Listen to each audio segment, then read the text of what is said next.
If you find your iCloud account restricted, you can appeal the decision by following these straightforward steps. This guide will help you navigate the process effectively. Step 1. Gather information. Collect all relevant information regarding your account, including your Apple ID, any error messages you received, and details about the restriction. This will help you provide a clear context in your appeal.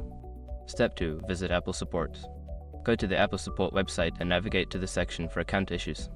Look for the option that pertains to account restrictions or appeals to ensure you are in the right place. Step 3. Sign in.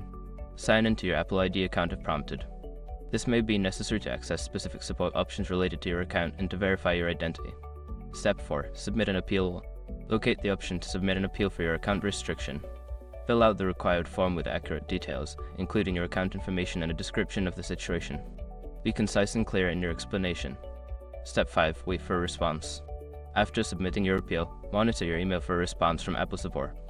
They may take some time to review your case, so be patient and check your spam folder to ensure you don't miss any communication. Following these steps can help you effectively appeal an account restriction on iCloud. Good luck, and hopefully your issue will be resolved soon.